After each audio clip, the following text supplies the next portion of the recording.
Oh, my people, what's up with y'all? We are here about to get it in. Why do American homes suck compared to the houses in Europe? We are about to see. Now, and maybe we can come up with some ideas how we can make the houses better in America. Because that's what the whole goal is, to improve. But anyway, before we do all that, guys, what's up, guys? How is everyone doing? Hopefully you guys are fine. If you are new to the channel, please chime in down below. Let me know where you're coming in. Comment down below. Let me know where you're chiming in from, and I will get with you guys and holler at you guys in the comment section. No problem. Besides that, let's go. In the process of building my new net zero home, I've heard time and time again from many of you that my home's highly energy efficient features are considered standard in other areas of the world. From the type of window construction to the method of heating water, there's plenty of room for improvement. But when tech that goes beyond standard here in the US is par for the course elsewhere, this begs the question, why do American houses suck, especially compared to European ones? And what can we do to make them better? I'm Matt Farrell. Welcome to Undecided.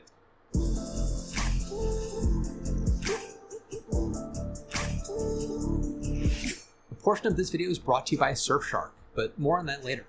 Where else but the States is it both legal and common to cover houses in sheathing that is literally paper thin, as in weak enough to be opened up with a knife, which might be equally as embarrassing as being blown down by a wolf? Now, this isn't a new trend either. It's been the norm for decades. Now, I've clearly tried my best to steer way clear of that. In my new home, I've gone with factory-built walls with densely packed cellulose insulation. The house is also outfitted with triple-paned tilt-turn windows, geothermal heating and cooling, and a heat pump for hot water, and my clothes dryer. I'm also running an energy recovery ventilator, or ERV, that allows for fresh air in a very airtight envelope. Now, this is all considered very common in other areas of the world. I'll get back to how some of this tech and those building techniques impact the bottom line in a bit though. Broadly speaking, it's no secret that the US has been dragging its feet in the global energy transition. Just take it from the American Council for Energy Efficient Economy, or ACE. I'm going to refer to it as AC. It's one heck of an acronym. I need to know about According to their this. 2022 International Energy Efficiency Scorecard, the US ranks number 10 on a list of 25 countries, representing the world's largest energy users. As the organization notes, the US is one of the very few large energy-consuming economies that lacks national energy reduction targets. However, what you might find surprising is how deeply these differences affect our construction of our homes right from the ground up. A good half of my viewership is located outside the United States. As I've talked about the energy-efficient tech that I'm implementing in my new home, I've gained insight into how it stacks up to other countries through your comments. 3 concepts in particular have kept cropping up: the insulation or R values, the level of air tightness, and the triple glazed tilt-turn windows. Now, everybody loves to vent, so let's start with the windows. European windows are known for their high performance, particularly the triple glazed glass in tilt and turn. First time I came to, in France, the tilt turn like this. That's the first time I ever seen a window do. I was like, what? What is it? They like, open the window. You open the window. They're like, no, open the top. Doom, doom, doom, turn it, and then the top tilts out. I'm like, what is this? Frames that open inward and provide a very strong seal. Several European manufacturers meet the necessary standards set by the Passive House Institute in Germany. And this is no small feat, as Passive House's stringent requirements amount to both massive energy savings, sometimes up to 90%, and year-round comfort. I've explored how these impeccably designed structures work and the ways their principles can be applied in other types of buildings before, so if you're curious, be sure to check out some of those videos. I'll put links in the description. Triple glazed windows aren't unheard of here in the States. As a matter of fact, the windows in my new home were made here in the US, at least nominally close to the Passive House standards in terms of quality. It's difficult to make a clean comparison though because of the differences in how windows are tested, and of course the United States' insistence on using imperial units. That's why I always talk about Fahrenheit and feet, and I always get ridiculed for it. In any case, while it's not impossible to get your hands on highly efficient windows here in the US, tilt and turn windows remain far less common. And it's definitely in part because European windows are typically more costly, often because of importing. It's also worth mentioning that back in 1991, researchers at the Lawrence Berkeley National Laboratory in California developed their own take on a thin triple-pane glass window that could reduce energy use and air conditioning costs. Their innovation never took off because American manufacturers found it too expensive. This attitude of prioritize lower costs in the present, ignore higher costs in the future extends to pretty much everything in the US. I talk about how this relates to solar in my How Solar Got So Cheap So Fast video, so check that one out too.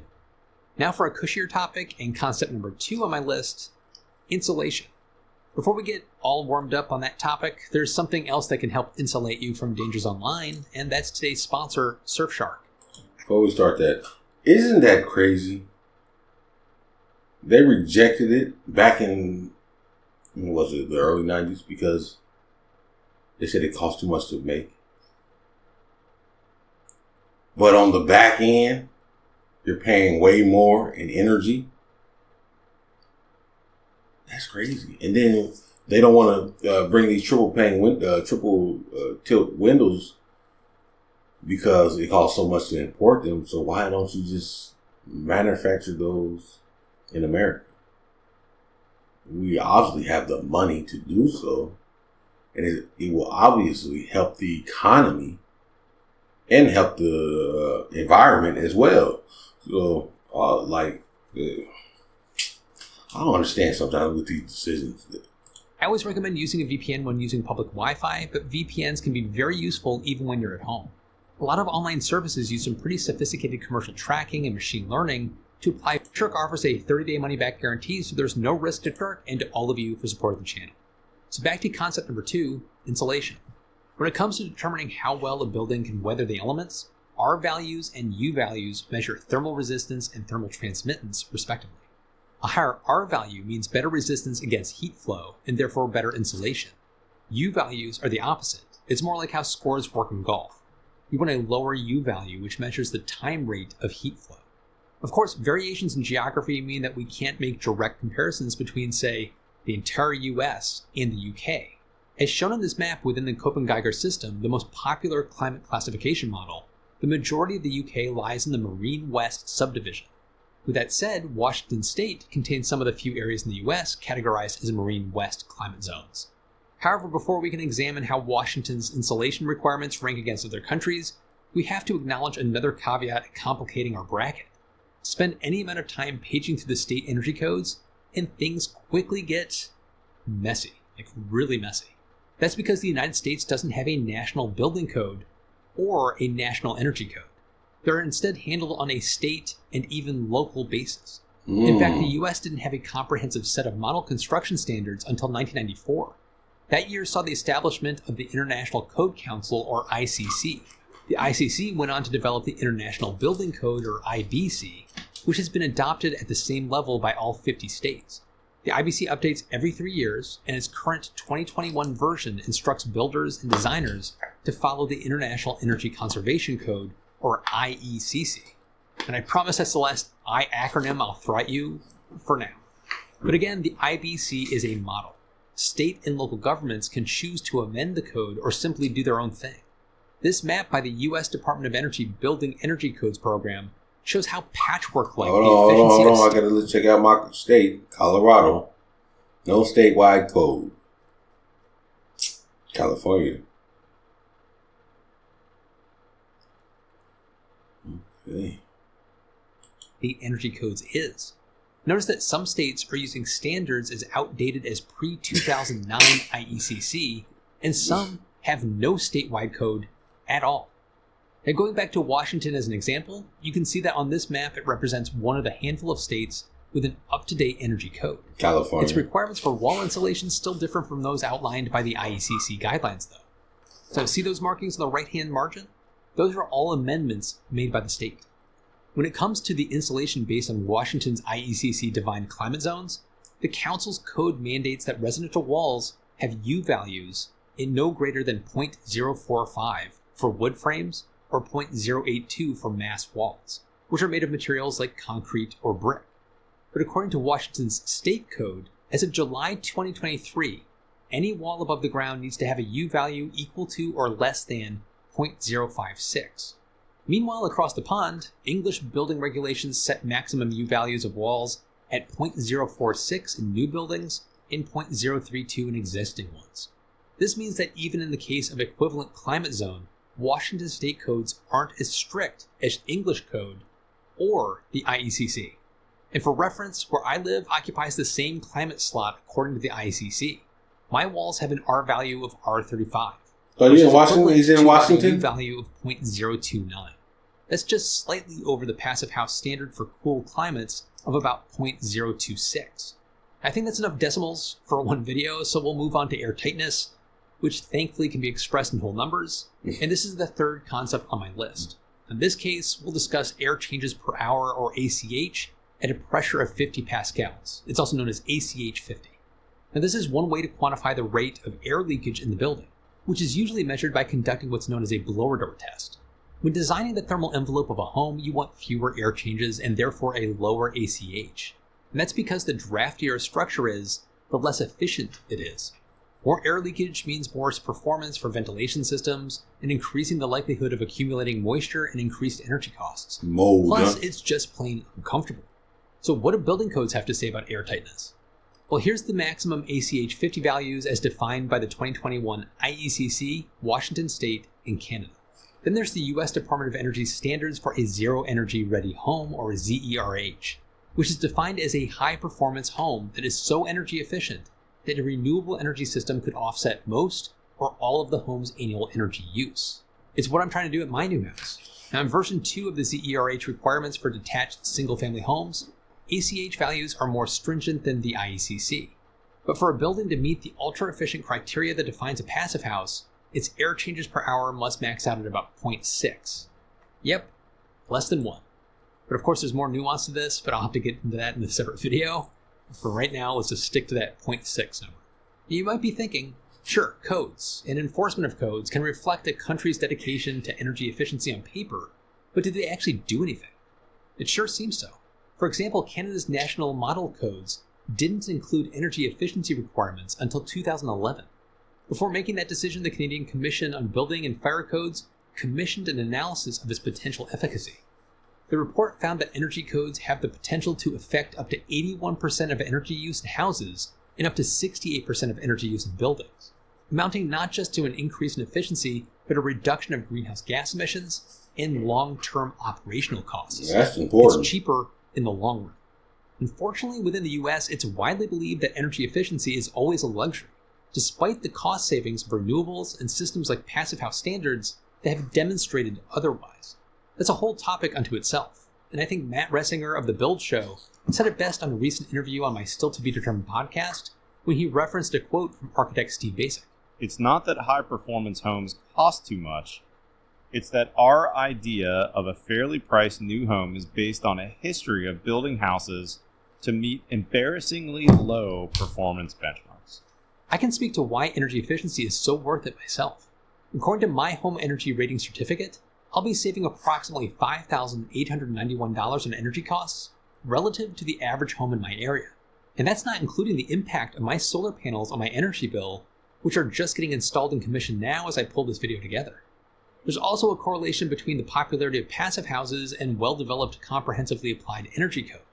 With this in mind, we can compare countries' interest in net zero construction easy peasy, because the Passive House Institute conveniently maintains an online database. Considering the locations of the self-registered buildings certified by the organization, the numbers line up nicely with ACE's scorecard. The countries that boast hundreds of passive houses on the website also happen to be the top 3 scorers, with 439 in France, 206 in the UK, and 532 in Germany, in that order. Again, that's only the ones that are both certified and registered on the database. According to Passive House Institute founder Wolfgang Feist, by 2006, between 6,000 and 7,000 passive houses had been constructed in Germany. Building codes clearly make a difference. So why are they so sparsely implemented here in the US? Well, the most significant obstacle to prioritizing energy efficiency anywhere is political will and money.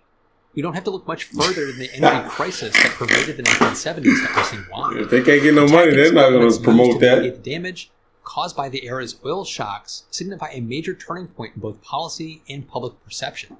Suddenly, the illusion of bountiful, endless supplies of cheap fuel was evaporating into exhaust.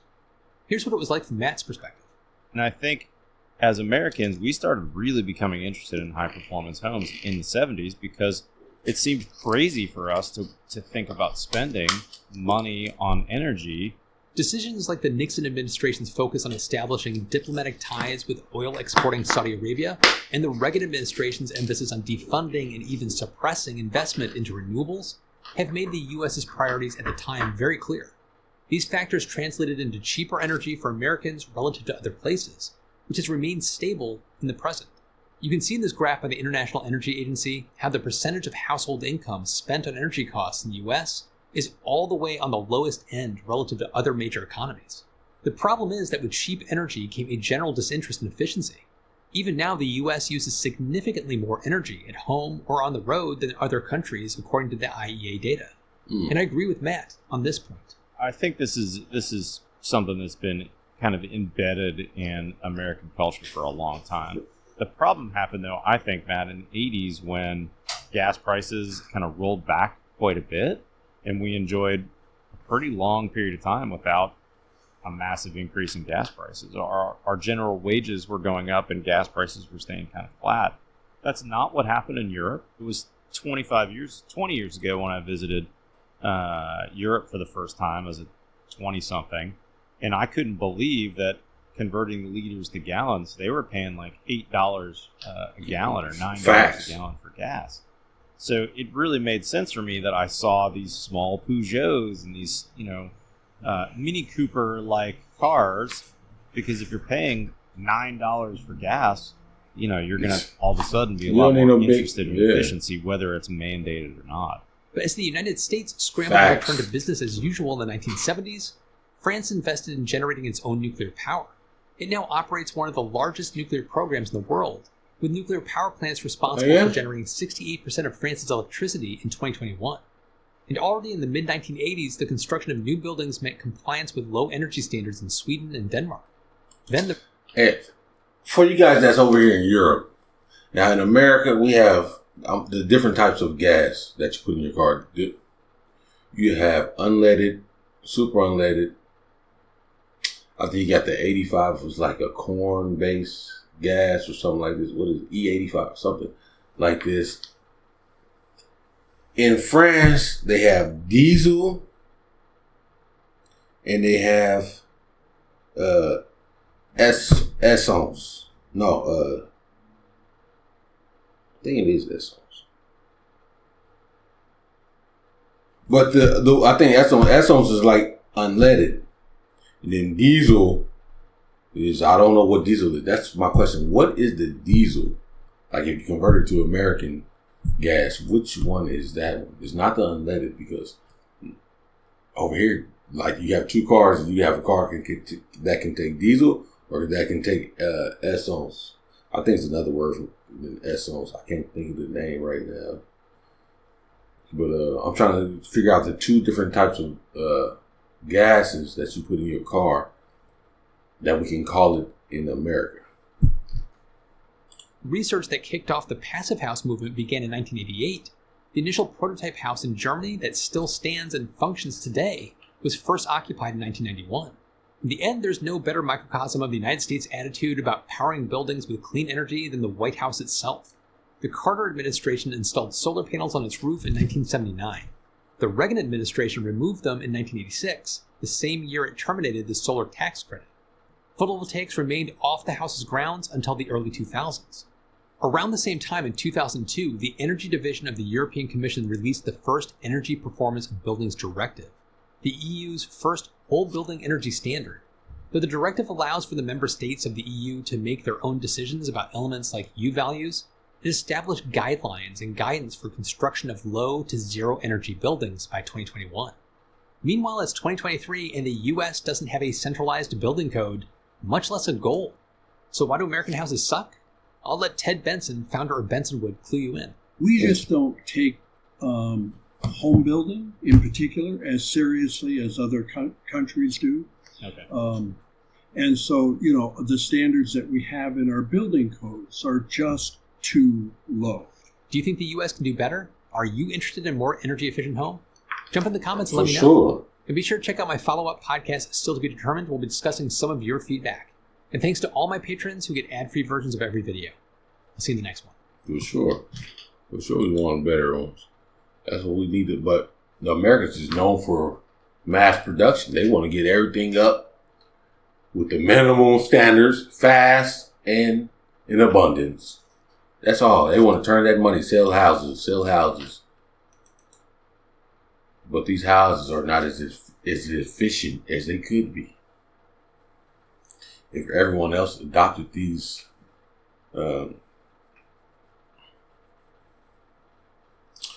ways of building houses, might be better. And not might be, it will be better. Better for the energy as well.